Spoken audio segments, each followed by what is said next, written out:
Hi, I'm Paul Cram. Actor, storyteller. Today I'm serving you a tale that is, well, disgusting, disturbing. Like, you might clutch your pearls and get your pet at the same time to sit by you.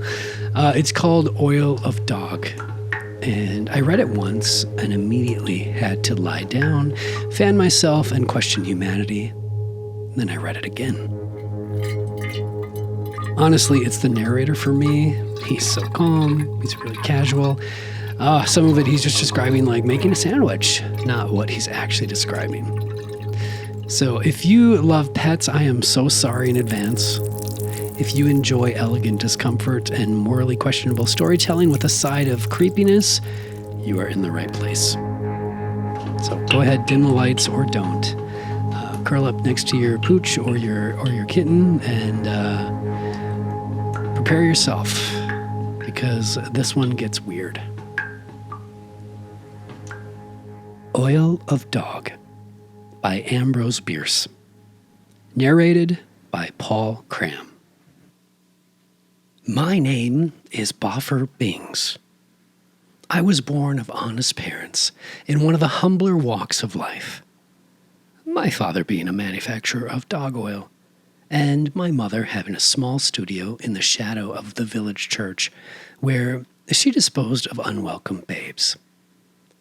In my boyhood, I was trained to habits of industry. I not only assisted my father in procuring dogs for his vats, but was frequently employed by my mother to carry away the debris of her work in the studio. In performance of this duty, I sometimes had need of all my natural intelligence, for all the law officers of the vicinity were opposed to my mother's business. They were not elected on an opposition ticket, and the matter had never been made a political issue. It just happened so. My father's business of making dog oil was, naturally, less unpopular, though the owners of missing dogs sometimes regarded him with suspicion, which was reflected to some extent upon me. My father had, as silent partners, all the physicians of the town, who seldom wrote a prescription which did not contain what they were pleased to designate as Ol Can. It is really the most valuable medicine ever discovered. But most persons are unwilling to make personal sacrifices for the afflicted, and it was evident that many of the fattest dogs in town had been forbidden to play with me, a fact which pained my young sensibilities, and at one time came near driving me to become a pirate. Looking back upon these days, I cannot but regret, at times, that by indirectly bringing my beloved parents to their death, I was the author of misfortunes profoundly affecting my future. One evening, while passing my father's oil factory with the body of a foundling from my mother's studio, I saw a constable who seemed to be closely watching my movements. Young as I was, I had learned that a constable's acts, of whatever apparent character, are prompted by the most reprehensible motives, and I avoided him by dodging into the oilery by a side door which happened to stand ajar. I locked it at once, and was alone with my dead. My father had retired for the night. The only light in the place came from the furnace, which glowed a deep, rich crimson under one of the vats, casting ruddy reflections on the walls. Within the cauldron, the oil still rolled in indolent ebullition, occasionally pushing to the surface a piece of dog. Seating myself to wait for the constable to go away, I held the naked body of the foundling in my lap and tenderly stroked its short, silken hair. Ah, how beautiful it was!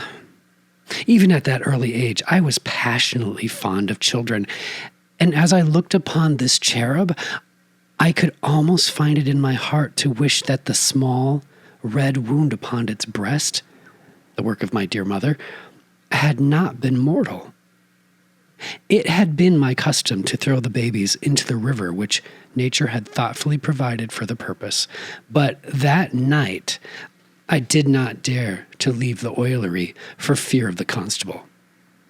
After all, I said to myself, it cannot greatly matter if I put it into this cauldron. My father will never know the bones from those of a puppy, and a few deaths which may result from administering another kind of oil for the incomparable old can are not important in a population which increases so rapidly. In short, I took the first step in crime and brought myself untold sorrow by casting the babe into the cauldron. The next day, somewhat to my surprise, my father, rubbing his hands with satisfaction, informed me and my mother that he had obtained the finest quality of oil that was ever seen, that the physicians to whom he had shown samples had so pronounced it.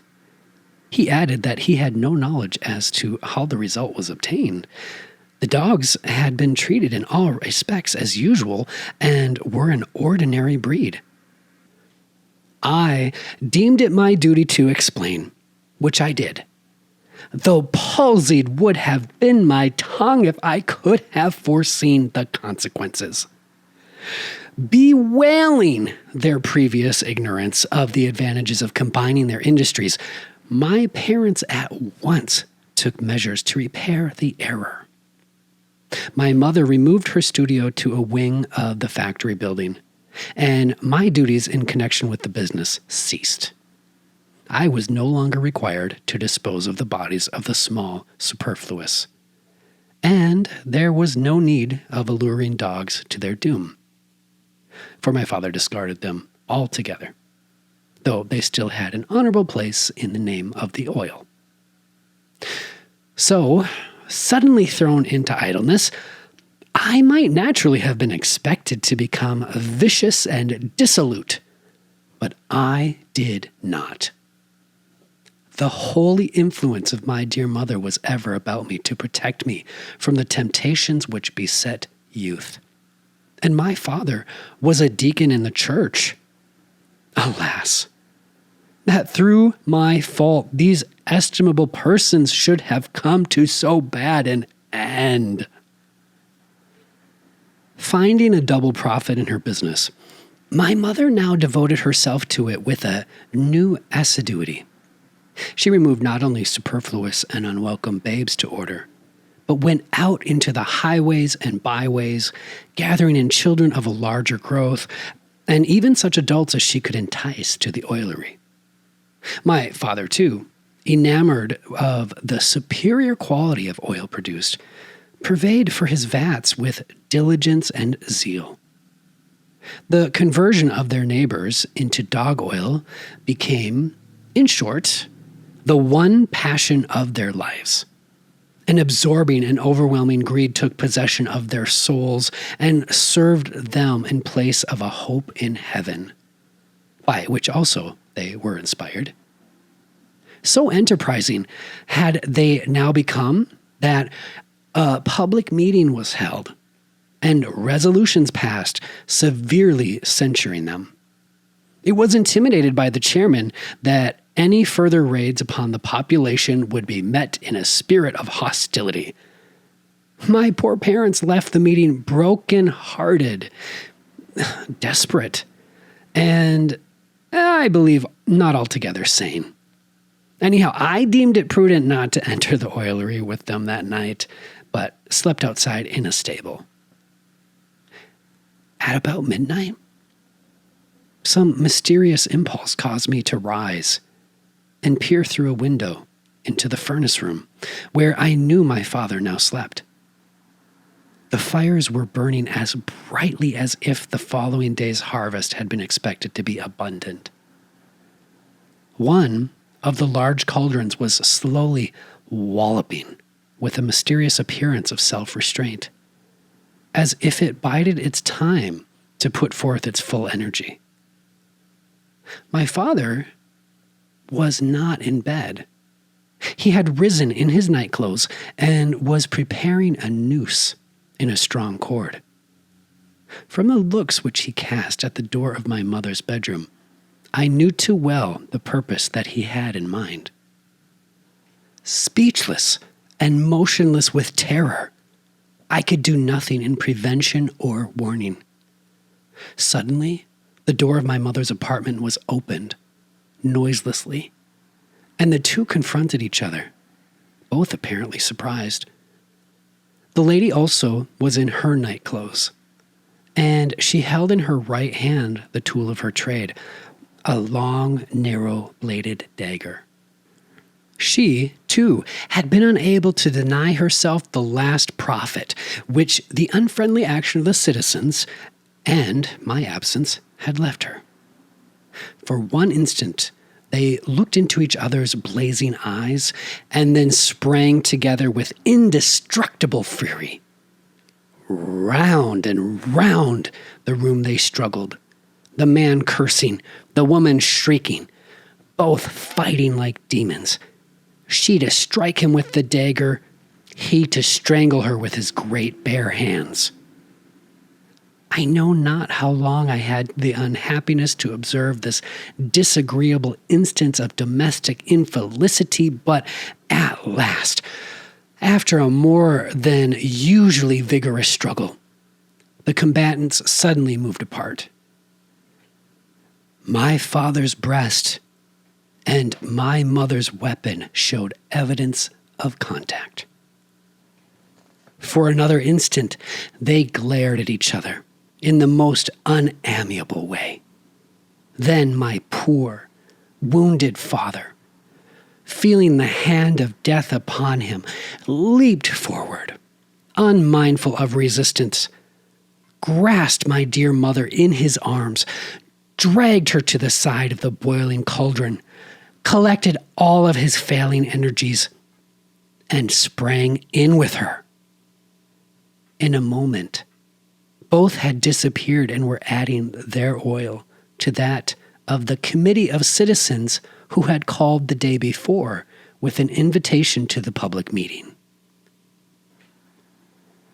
Convinced that these unhappy events closed to me every avenue to an honorable career in that town, I removed to the famous city of Otumwee, where these memoirs are written with a heart full of remorse for a heedless act entailing so dismal a commercial disaster. This has been Oil of Dog by Ambrose Bierce, narrated by Paul Cram. Whew. Well, that happened. So are you okay? Do you need a moment? I do. I need a moment and maybe a therapist.